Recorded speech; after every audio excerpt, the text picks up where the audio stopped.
할렐루야. 귀한 찬양 감사합니다. 옆에 분에게 인사하시겠습니다. 오늘 저녁에도 잘 오셨습니다. 네. 우리 매달 셋째 주 주일 저녁은 테필린 온가족 예배로 드리는데요. 테필린에 대한 얘기를 제가 요즘 또 계시록에서도 다루고 있고 또 테필린 온가족 예배 때도 이 말씀들을 나누고 있는데 테필린이라는 것은 내 손목에 매어 기호를 삼으며 내 미간에 붙여 표로 삼으라 할 때 손목에 붙이고 미간에 붙였던 바로 그 물건. 우리는 붙이지 않아요. 우리는 그냥 그게 뭔지도 몰라요. 그러나 유대인들은 지금도 매일 새벽 6시에 손목에 메고 미간에 붙이고 기도를 합니다. 그래서 테필린의 어원은 테필라, 기도하다예요. 그러니까 우리는 이제 주로 말씀 쪽으로 생각하지만 사실은 말씀을 손목에 메고 미간에 붙인 그 사람이 그 말씀을 가지고 하나님 앞에 기도하는 삶. 자, 이런 사람을 테필러라고 합니다. 테필린이 된 사람. 자, 그래서 계시록에 보면 나중에 인을 맞는 사람이 몇 명이요? 14만 4천이 인을 맞죠. 물론 그것이 구약적 개념입니다. 신약적 개념으로는 흰옷 입은 수많은 무리, 똑같은 개념입니다. 구원받는 사람이란 무리인데 14만 4천이라는 그 구약적 개념에 구원받는 완전수는 누구만 구원받느냐면 바로 테필린의 사람만 구원받는다. 그런 뜻이에요. 그러면 오늘날 우리는 테필린을 붙이지 않고 매지 않기 때문에 그러면 주님이 볼 때 누가 테필린의 사람이냐라고 주님이 우리에게 기준을 세워준다면 지금 유대인은 특별하게 테필린이라는 물건을 갖고 있죠. 우린 갖고 있지 않아요. 그러면 영적인 테필린을 갖고 있어야 돼요. 보이지 않는 테필린. 자, 그것이 뭐냐면 여러분 말씀을 중심으로 행동하는 사람입니다. 그리고 말씀을 중심으로 생각하고 판단하고 사고하는 사람. 이런 사람을 테필린의 사람이라고 해요. 그래서 예수님이 종말 때 재림하실 때 천사를 보내서 천사들에게 얘기합니다. 얘들아 가서 내 백성에게 인을 쳐라. 내 백성의 사인을 확실하게 쳐라 딱 하는데 천사들이 쫙 돌아다니면서 누구를 인을 칠까요? 뭐 하는 사람? 네, 테필린의 사람. 손목에 이마에 하나님 말씀이 부착되어 있는 사람. 근데 보인다고요? 안 보인다고? 우리 눈에는 안 보이죠. 그렇죠? 자, 옆에 분 이마를 자세히 뚫어보세요.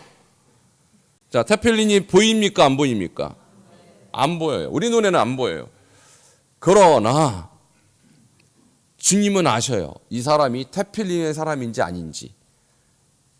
그러니까 매일 말씀 붙잡고 그 말씀으로 기도하는 사람을 주님은 테필린의 사람.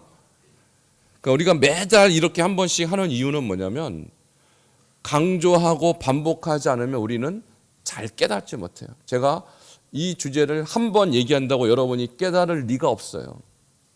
매달 한 번씩. 그리고 계시록 강의할 때마다 한 번씩.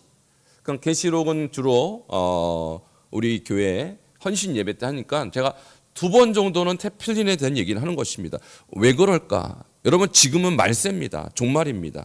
종말이 되면 종말의 메시지를 전해야 돼요.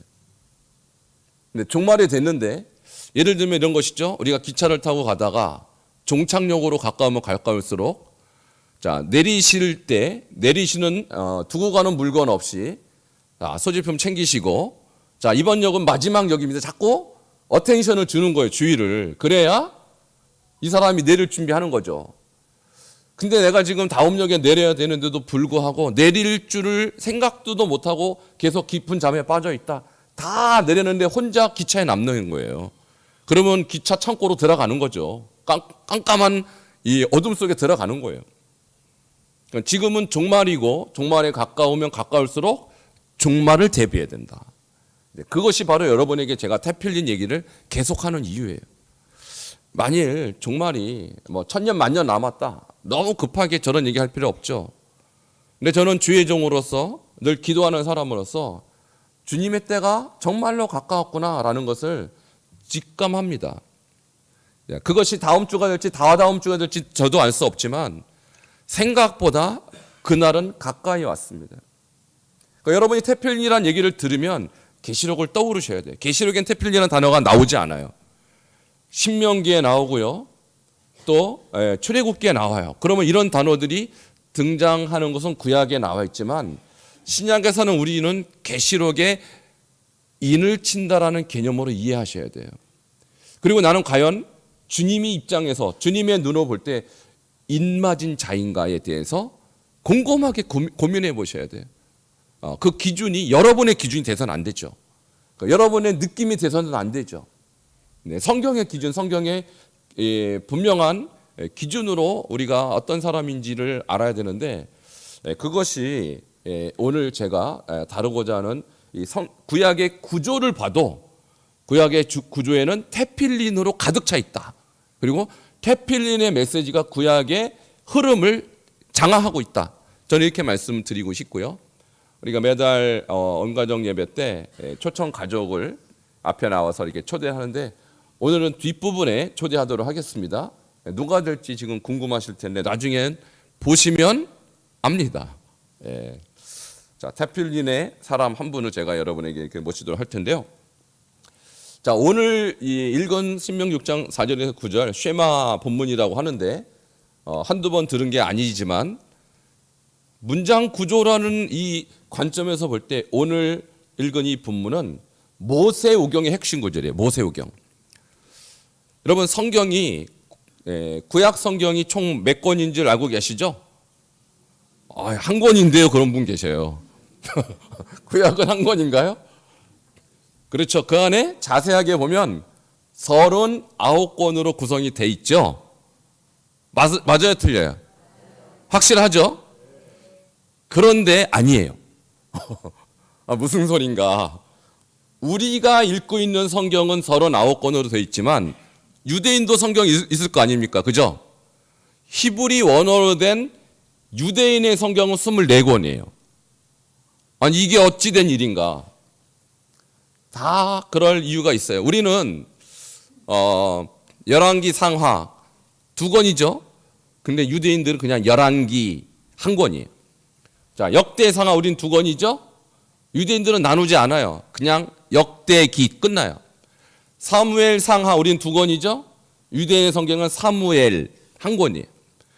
그리고 느헤미야 에스라 이것이 우리는 2권이죠. 각각. 근데 유대인의 성경은 그것이 1권이에요.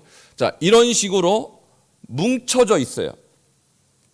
그래서 유대인의 성경, 히브리어로 된 구약 성경이 더 오리지널이죠. 유대인의 성경을 우리가 지금 번역해서 보고 있는 거 아닙니까? 그러니까 우리가 읽고 있는 성경은 번역서예요. 번역서. 구약의 번역서는 39권인데 유대인들이 보고 있는 성경을 타나크라고 합니다. 좀 전문 용어인데 따라하시기 바랍니다. 타나크. 이 타나크는 24권. 근데 내용인즉슨 다 똑같아요. 구약의 39권의 그 내용이 똑같이 있는데 분류를 그들은 24권으로 분류한다. 이렇게 말하는 거예요. 그럼 분류가 24권이면 구조도 달라요. 순서가 다르다는 얘기예요. 자, 우리는 모세오경 다음에 자, 그다음에 역사서 나오죠. 역사서는 여호수아부터 시작해서 역대하까지 역사서가 나오고 그다음에 시가서는 욥기부터 아가서 이렇게 나오고 선지서는 이사야부터 말라기까지 이런 식으로 구조가 되어 있는데 히브리어 성경 타나크는 3중 구조예요. 3중 구조. 쉽게 말해서 우리가 역사서라고 불리는 역사서가 따로 없어요. 근데 그 역사서라고 하는 것이 선지서와 성문서에 흩어져서 이렇게 구성이 되어 있습니다. 자, 그래서 타나크는 모세오경, 선지서, 성문서. 성문서라는 것이 우리가 흔히 말하는 시가서에 해당하지만 거기에는 우리가 역사서라고 불리는 것들도 그 안에 들어가 있고 선지서라고 불리는 것들도 성문서에 들어가 있어요. 자, 이런 어떤 구조적인 차이가 있는데 그럼 이런 차이가 우리에게 주는 메시지가 있다. 자, 그럼 우리가 한 가지 질문이 생기죠. 왜 구조가 달라요? 라는 질문이 생길 수 있어요. 자, 그 이유는 이렇습니다. 우리가 보는 구약 성경은 완전히 번역이 돼 있죠. 근데 최초로 히브리어로 된 구약 성경을 번역한 이 책이 저기 보면 70인형 셉투전이라는 성경책이 구약을 헬라어로 번역했어요. 자, 왜냐하면 예수님 시대에 사람들이 보편적으로 헬라어를 썼기 때문에 구약 성경을 히브리어로 읽을 수가 없었어요. 대부분의 사람들이. 그래서 많은 사람들이 읽을 수 있도록 헬라어로 구약 성경을 번역했습니다. 그 번역한 학자를 70명, 정확하게 72명인데 그냥 간단하게 70명의 학자가 번역했다 그래서 그거를 헬라어로 셉투전, 그리고 우리는 한국말로 70인역 이렇게 말하는 것입니다. 그럼 예수님 시대 때, 신약 시대 때 구약성을 읽었다 그러면 타나크를 읽었을까요? 70역을 읽었을까요? 자, 제 질문이 이제 좀 어려울 수 있는데, 자, 우리 교회는 이 정도 수준이 된 거예요, 벌써. 뭐 타나크, 뭐 셉투전 이런 얘기를 듣는 거예요. 이거 신학교에서 듣는 얘기인데, 자, 그만큼 여러분이 많이 훈련이 됐기 때문에 제 얘기를 하는 겁니다. 예수님 시대 때 이미 구약 성경이 헬라어로 번역이 됐습니다. 그러니까 예수님이 성경에서라고 말한 그 성경은 타나크가 아니라 70인역을 말하는 거예요. 이미 헬라어로 번역된 성경을 가지고 얘기를 하는 거예요. 근데 그 70인역을 번역한 사람들은 대체로 헬라적 사고를 갖고 있었어요. 유대인이 아닌 헬라적 사고. 그래서 헬라 사고는 뭡니까? 분석이고요. 쪼개는 거예요. 그러니까 24권을 더 분석해서 더 세밀하게 쪼개는 그런 어떤 선택을 한 것이죠. 그래서 세 구조에서 사중 구조로 더 쪼갰고 24권에서 39권은 더 쪼갠 거예요. 그러면 문제가 뭐냐? 타나크의 원래 구조 속에 나타나는 중요한 주제가 70인역에서는 발견하기가 어려워요. 왜? 삼중구조면 삼중구조적 메시지의 흐름이 나타나는데 순서도 바뀌었죠. 3중에서 4중으로 바뀌었죠 하면서 그 안에서 흐르고 있는 메시지의 흐름을 파악하기가 어려워졌다 이 말입니다. 자, 그러니까 우리는 지금 셉투전 70인역으로 구약 성경을 보기보다 원래 히브리어로 된 타나크로 성경을 봐야 오리지널 구약 성경의 문맥과 흐름을 발견할 수 있다는 거예요. 자, 그런데 문제는 여러분이 히브리어를 안다 모른다. 아이고, 몰라요. 히브리어를 읽고 싶어도 까막눈이에요. 볼 수가 없어요. 야, 그러니까 여러분이 히브리어를 굳이 다 읽을 필요가 없습니다. 그저 제가 연구한 거, 제가 공부한 거를 여러분께서 아, 그렇구나라고 이해하시면서 그 안에 들어있는 진짜 오리지널 히브리어 텍스트가 갖고 있는 흐름, 그 흐름에 나타나는 공통점을 제가 여러분께 말씀을 드릴 테니까 오늘 듣고 깨닫고 거기에 여러분이 뭔가를 반응하시면 되는 거죠. 자, 모세오경을 히브리어로 토라라고 하죠. 토라. 선지서를 네비임. 그래서 하나는 T고 선지서는 나비가 선지자예요. 그러니까 그 나비라는 단어가 들어가는 그 복수형으로 나비임, 네비임 이렇게 얘기하고 그 다음에 성문서를 그 다음에 케투빔 이렇게 말해요. 그 사람들의 히브리어로 말하면 그러니까 그 앞 글자를 떠나서 T, N, K에서 타나크 이렇게 히브리어는 이제 부르게 되는 것이죠. 자, 좀 주제가 어렵지만 자, 우리 교회 수준이 지금 높다 낮다. 자, 높아서 제가 말씀드리는 거예요. 자, 아무에게나 이런 말씀 드리는 것이 아닙니다. 자, 다시 복수하겠습니다. 자, 따라하세요. 타나크. 자, 70인역. 자, 타나크는 몇 권? 자, 70인역은 몇 권? 예, 그 다음에 타나크는 몇 중 구조? 3중 구조. 70인역은 4중 구조. 자, 여기까지 문제 없으시죠? 자, 여기까지 문제 있으면 다시 복습합니다. 저는 반복은 무한대로 할 수 있어요. 자, 근데 이해하신 것 같아요. 그럼 여기에서 모세오경의 핵심 구절이 뭘까? 자, 모세오경 창출 레민신 5845구절에 핵심 구절이 어디에 있을까? 있겠죠, 어딘가? 그죠? 어디에 있을까요? 신명기 6장 4절에서 9절. 예, 오늘 9절까지 읽었죠? 오늘 읽은 이 본문이 모세오경의 핵심 구절이에요. 자, 어떻게 아느냐? 신목사 당신이 정한 거냐? 아니요. 제가 정한 게 아닙니다. 그럼 누가 정하셨을까요? 누군가 정해야 될 거 아닙니까? 예수님이 정하셨어요. 어떻게 예수님이 그렇게 정하셨나요? 율법서가 묻습니다. 예수님에게. 시험하려고 묻는 것이죠. 구약에서, 토라에서 가장 큰 계명이 뭡니까? 그러니까 예수님이 아주 주저하지 않고 대뜸 대답하죠. 뭘로 대답합니까? 신명기 6장 4절에서 9절로 대답합니다. 마음을 다하고 뜻을 다하고 힘을 다하여 내 하나님 여호와를 사랑하라. 요 구절로 대답하는 거예요. 물론 예수님이 신약에는 마음을 다하고 뜻을 다하고 성품을 다하고 힘을 다하고 조금 다르게 하지만은 뭐 그 뜻이 그 뜻입니다. 그럼 예수님이 가장 큰 계명이라고 했을 때 구약은 계명이에요. 자, 이 수많은 계명들 가운데 예수님이 왜 신명기 6장 5절의 말씀을 가장 큰 계명으로 내밀었을까? 가장 중요하니까. 구약의 가장 중요한 메시지니까 이 메시지로 하나님의 뜻을 가르치는 것이죠. 자, 가장 큰 계명이 무엇일까요? 내 마음을 다하고 뜻을 다하고 힘을 다하여 내 하나님 여호와를 사랑하라. 이것이 가장 큰 계명이다. 그 다음에 둘째는 이와 같으니 내 이웃을 내 자신과 같이 사랑하라. 자, 하나님을 사랑하고 이웃을 사랑하라. 우리가 어제 바자회를 했습니다만은 이제 바자회 우리 그냥 재밌으라고 하는 게 아닙니다, 여러분. 가장 큰 계명을 지키는 거예요, 우리가 이렇게 이웃을 사랑하는 구체적인 헌신이 필요하기 때문에. 자, 그런데 먼저 우리가 이 내 하나님 여호와를 사랑하라 이 부분에 먼저 우리가 관심을 두고 그러면 또 하나의 질문이 있죠. 그럼 어떻게 해야 하나님을 마음을 다하고 뜻을 다하고 힘을 다해 사랑하는 겁니까? 라고 또 질문할 수 있어요. 그런 또 질문이 나와야 돼요. 자, 여기에 대한 대답이 6절이에요.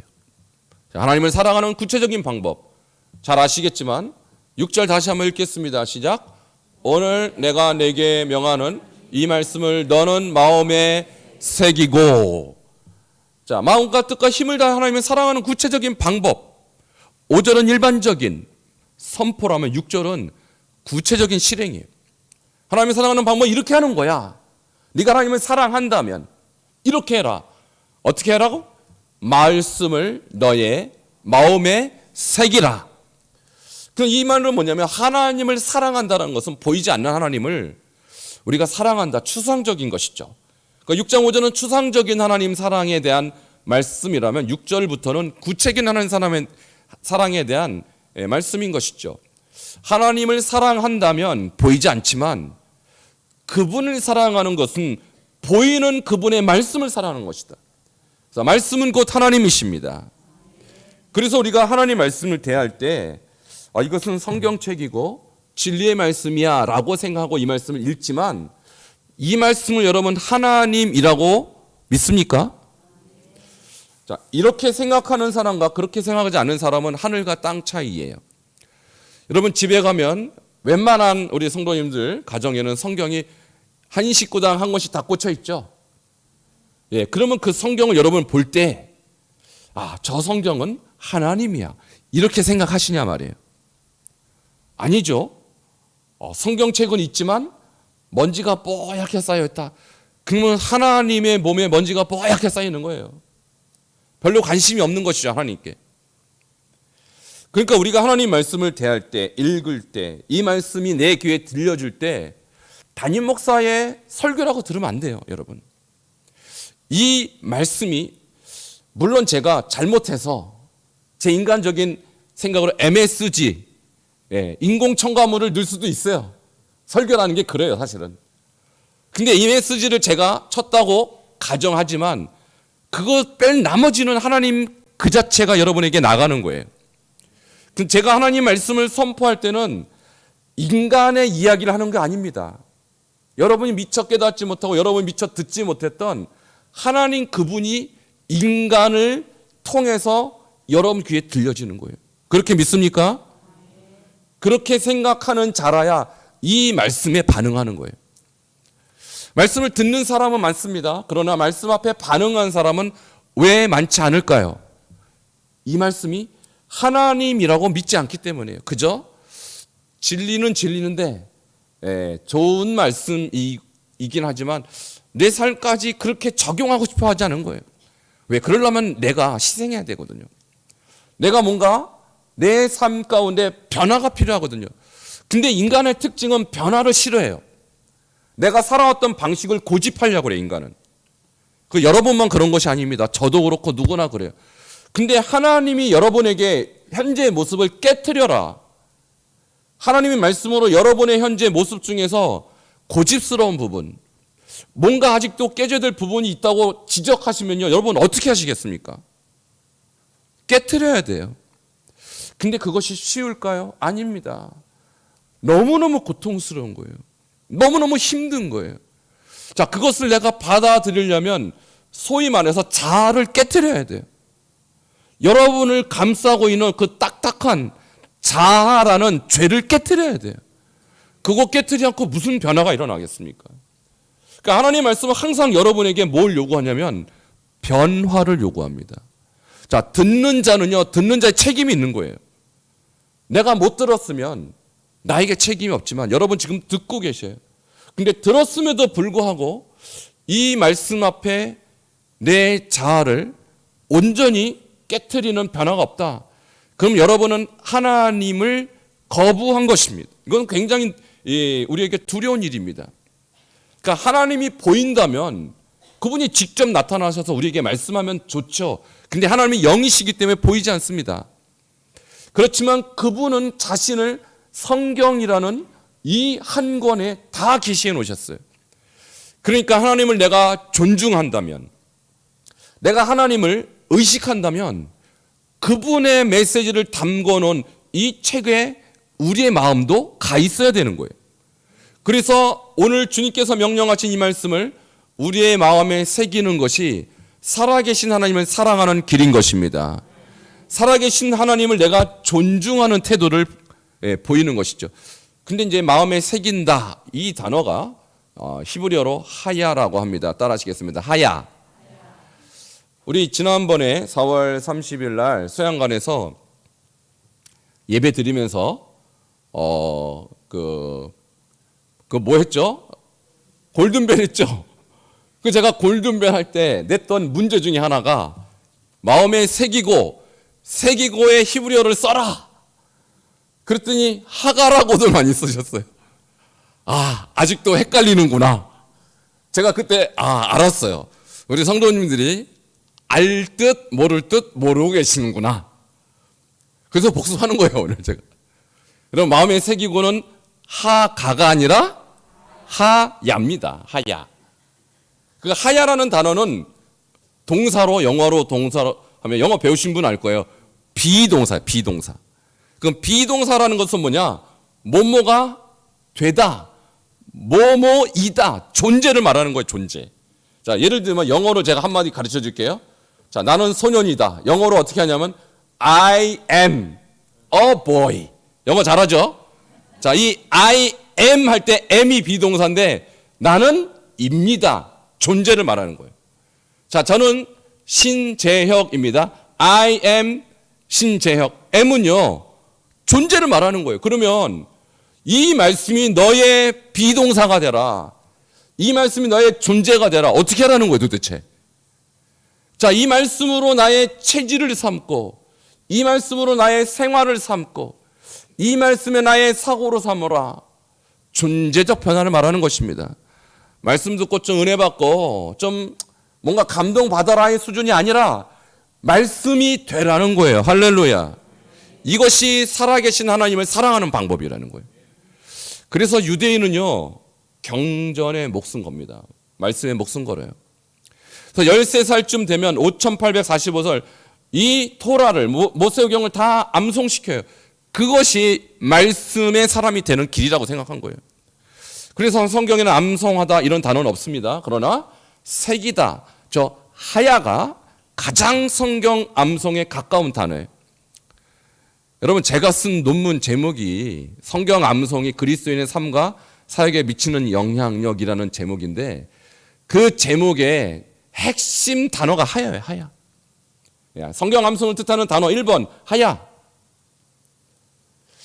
그런데 오늘날 성도들은요, 성경 암송하라 그럼 이걸 어떻게 외워? 난 머리가 안 돼. 내 나이가 몇인데요, 여러분? 지금 왜 나이 따집니까? 성경 암송하는 것이 왜 나이하고 관계가 있죠? 이것은 나이의 문제가 아니에요. 이것은 성경을 머릿속에 집어넣으란 소리가 아닙니다. 이것은 여러분의 존재를 성경으로 바꾸라는 얘기예요. 내 존재가 성경적으로 바뀌지 않으면 어떻게 되는데요? 하나님 사랑하지 않는다라는 거예요. 그럼 종말 때 천사들이 와서 인을 치려고 딱 보는데 말씀이 없어요. 인 못 받습니다.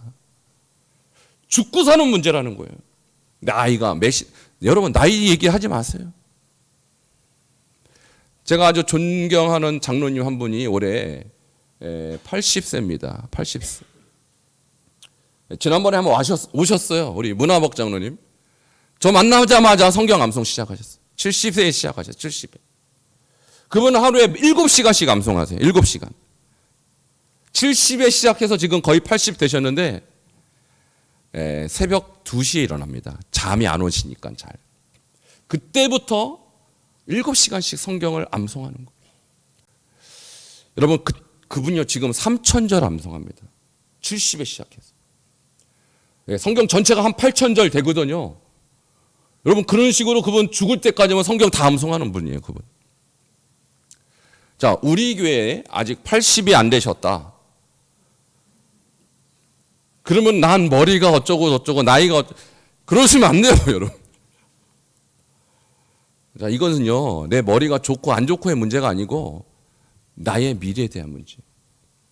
과연 마지막에 이 천사가 와서 나에게 인을 칠까 말까는 여러분의 지금 하나님 말씀에 대한 태도에 달려 있고요. 이 하나님을 사랑하는 구체적인 이 방법을 내가 순종하느냐 마느냐에 달려 있어요. 굉장히 중요한 것입니다, 이것은. 여러분, 이것을 오늘 믿음으로 받으시기를 축원합니다. 이것이 모세오경의 핵심 구절. 모세오경의. 자, 시간이 없으니까 쭉 넘어가서 쭉쭉 내려가서 그 다음 모세오경 다음이 선지서입니다. 자, 선지서가 그럼 우리에게 주는 메시지가 있을 거 아니에요? 근데 우리는 선지서가 이사야부터 시작하는데 이 타나크의 선지서는요, 놀랍게도 여호수아부터 시작해요. 여호수아. 자, 우리는 여호수아를 역사서로 분류하는데 타나크의 역사서가 따로 없어요. 여호수아도 그럼 누구로 치는 거예요? 선지자로 치는 거다. 우리는 지금 그러니까 우리가 셉투전 70인역과 타나크가 이렇게 바뀌면서 여호수아에 대한 이해가 달라지는 것이죠. 여호수아는 장군이 아니라 누구다? 선지자구나. 이렇게 깨닫게 되는 것이죠. 그러면요, 선지서부터는 그 장의 첫 번째 장이 제일 중요한 거예요. 전체 선지서의 첫 번째 장, 선지서의 1장, 여호수아 1장에 어떤 주제가 등장하냐면 묵상 주제가 등장합니다. 자, 우리 잘 아는 말씀이니까 한번 다시 복습하도록 하겠습니다. 시작. 이 율법책을 내 입에서 떠나지 말게 하며 주야로 그것을 묵상하여 그 안에 기록된 대로 다 지켜 행하라. 그리하면 내 길이 평탄하게 될 것이며 내가 형통하리라. 아멘. 토라, 모세오경의 핵심 구절이 신명기 6장 7절 이 말씀을 마음에 새기고 하야가 핵심 구절이에요. 핵심 단어라고요. 그러면 선지서, 자, 여호수아를 비롯한 모든 선지서의 핵심 구절은 뭘까요? 여호수아 1장 8절에 등장하는 핵심 단어는 묵상이에요. 묵상. 자, 묵상의 히브리어는 뭐죠? 하가. 아까 마음에 새기다는 히브리어로. 자, 다음에 골든벨 또 하겠습니다. 헷갈리시면 안 돼요. 지난번에 이걸 헷갈리시더라고요. 자, 세기단은 하야, 묵상은 하가. 자, 그런데요, 묵상이라는 단어가 번역적으로 보면 아쉬운 번역이에요. 자, 왜냐하면 한국 사람이 생각하는 묵상은 소리가 있습니까, 없습니까? 소리가 없습니다. 잠잠할 묵의 생각 상자, 전혀 소리가 안 나요, 묵상이. 그래서 한국 사람은 묵상 그러면 주로 큐티, quiet time. 자, 성경을 쭉 읽고 잠잠한 가운데 주님의 음성을 듣는다. 그래서 깨달은 점을 글씨를 좀 요 정도는 묵상이라고 생각하는데 묵상이 아닙니다. 그것은 잘못 번역된 것입니다. 자, 왜 묵상 하가라는 단어가 이렇게도 번역되어 읍조리다. 그리고 젊은 사자가 자기의 이 먹이를 보고 으르렁거리다. 비둘기가 구구구구 울다. 이런 단어에 하가가 쓰여졌어요. 자, 그러면 소리가 있어야 돼요, 없어야 돼요? 당연히 있어야죠. 그런데 왜 묵상이라고 번역했을까? 좀 잘못 번역한 것이에요. 그러니까 소리 없이 그냥 서구적, 이 셉투전이란 말이 70인역에 해당하는 사람들이 생각 자체를 굉장히 헬라적으로 사고한 거예요. 정적인 사고. 자, 히브리 사고는 동적인 사고. 그러니까 동적이라는 것이 뭐예요? 소리가 있고 움직이고 동사적이라면 이 셉투전은 정적이에요. 굉장히 그런 분석적인 그냥 생각 속에 머물러 있는 그런 사고입니다. 그러니까 단어 자체 선정이 조금 문제가 있는 거예요. 자, 묵상이 아닙니다. 그것을 읍조리다 또는 반복하여 선포하다 이렇게 이해하는 것입니다.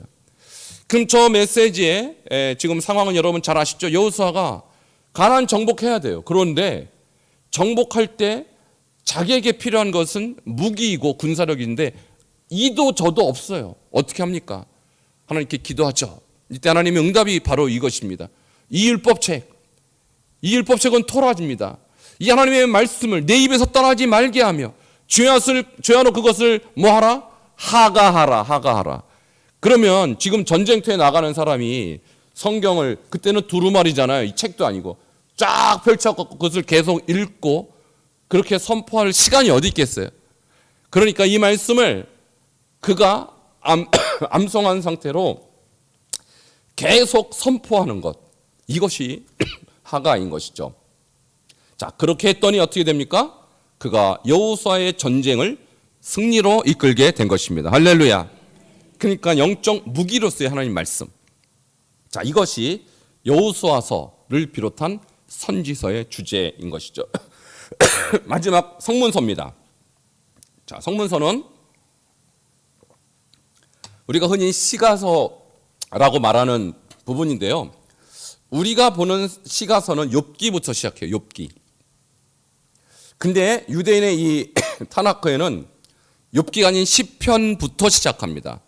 자, 그러면 시편에서도 제 첫 번째 장 첫 번째 두 구절에 또 하나의 공통 주제가 등장하죠. 자, 복 있는 사람은 1절 같이 보겠습니다. 시작. 복 있는 사람은 악인들의 꾀를 따르지 아니하며 죄인들의 길에 서지 아니하며 오만한 자들의 자리에 앉지 아니하고. 자, 복이 주제인데 누가 복이 있느냐? 여기서 복은 아쉐르네. 그래서 행복해. 누가 행복하냐? 2절에 답이 나와 있죠. 함께 보겠습니다. 시작. 오직 여호와의 율법을 즐거워하여 그의 율법을 주야로 묵상하는도다. 여기에도 하가가 등장해요. 그러니까 전체 시가서 성문서의 핵심 메시지는 역시 뭐다? 묵상, 하가라는 거예요. 네가 행복한 삶을 살기 원하느냐?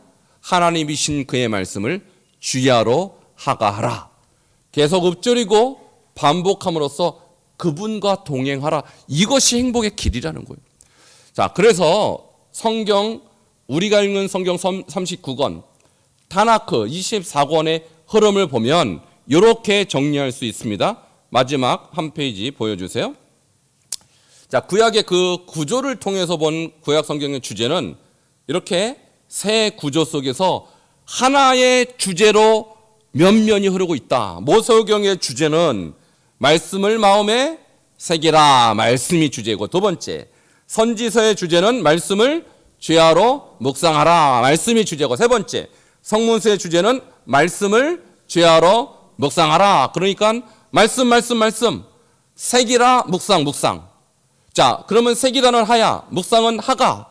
새기라나 묵상이나 내용인즉슨 말씀을 암송해서 그 말씀을 보지 않고도 늘 고백하고 선포함으로써 그 말씀의 사람이 되고 그 말씀을 하나님과 함께 교제하는 그것이 기도, 테필린이에요. 그래서 언제든지 하나님과 소통할 수 있는 사람, 이 사람이 구약 성경에서 말하는 테필린의 사람. 그것을 신약으로 보면 앞으로 천사가 와서 인칠 사람, 그 사람이라는 거예요. 여러분, 이 얘기를 들은 여러분에게는 이제 책임이 있어요. 몰라서, 듣지 못했다면 어쩔 수 없죠. 근데요, 몰라서 또는 듣지 못해서 나중에 인 못 받는 것은 어떻게 할 수 없는, 돌이킬 수 없는 문제가 아니겠어요? 자, 복음을 내가 들었다면 복음에 반응해야 되듯이 오늘 이 말씀을 들었다면 여러분 지금 구약의 복음을 들은 거예요. 구약이든 신약이든 사실은 일맥상통하는 것이죠. 이제 여러분 말씀을 마음에 새기시기를 축원합니다. 죄하러 묵상하시기를 축원합니다. 자, 제가 이 주제를 제가 부임하고 나서 지금까지 그야말로 쉬지 않고 여러분에게 말씀드렸어요. 자, 그 가운데 정말로 헌신된 몇 분이 계십니다. 자, 오늘 그 주인공을 모시도록 하겠습니다. 우리 이용훈 권사님 나오셔서 그동안 어떻게 이 말씀을 마음에 새기는 삶을 살았는지 여러분이 짧게 나누도록 하겠습니다. 나오실 때 박수로 환영해 주시기 바랍니다.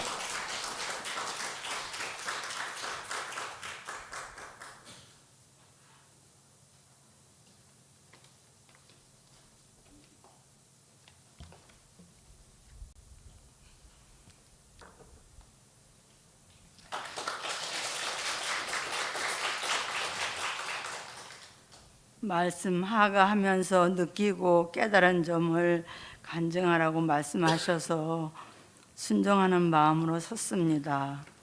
2021년 1월 첫 주부터 말씀 암송이 시작된 것 같아요. 100번을 매일 100번씩 암송하라고 카톡에 올라옵니다. 100번을 어떻게 암송하지 하면서도 순종하는 자에게 복이 있음을 알기에 순종하기로 결심합니다. 주일에 말씀하신 성경 구절을 종이 쪽지에 옮겨 적습니다. 그리고 주머니나 핸드폰 가방에 넣어 가지고 일터에 갈 때도, 교회에 갈 때도, 공원에 운동하러 갈 때도 어디를 가든 지니고 다니면서 틈만 나면 읽어보고 외워보고 합니다. 말씀을 가까이 하다 보니 한 절 한 절 암송이 되면서 말씀이 거울이 되어 저의 영적인 모습이 보이더라고요.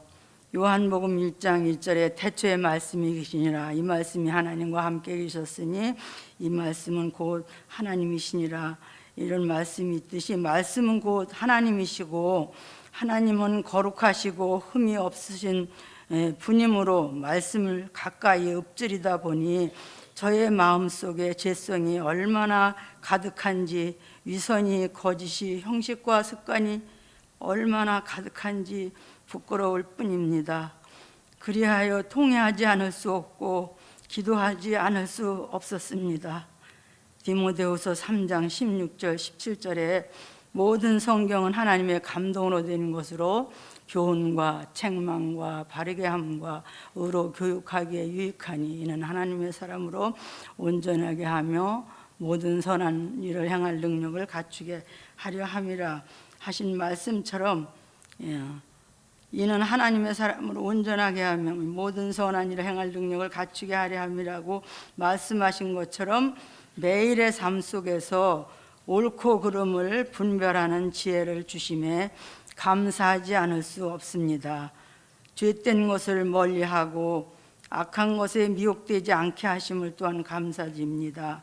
시간을 낭비하지 않고 시간을 지혜롭게 선용하도록 도와주심에 감사를 드립니다. 코로나가 와서 사람들이 불안에 떨고 근심하며 염려할지라도 말씀이 지배하고 말씀의 능력이 나와 함께할 때 두려움이 사라지고 평안함이 물밀듯 밀려오는 것을 느끼게 됩니다. 삶의 목표가 뚜렷해지고 소망 가운데 즐거움이 넘치는 것을 느낄 수 있었습니다. 암송하기 전에는 주말 드라마를 보기도 했는데 그것이 유익되지 못함을 느끼게 하시고 자연히 멀어지게 하심을 감사드립니다. 하고자 할 때 또한 순종하는 자에게 할 수 있는 능력을 주실 줄로 믿습니다. 이것으로 간증을 대신하겠습니다. 네, 우리 이용 권사님 큰 박수로 한번 격려해 주시기 바랍니다. 네, 우리 말씀을 맺고 함께 기도하는 시간 갖도록 하겠습니다. 우리가 하나님 말씀 하나님으로 과연 생각하고 있는가? 보이지 않는 하나님은 말씀이라고 요한복음 1장 1절에 우리에게 본인을 그렇게 소개하세요.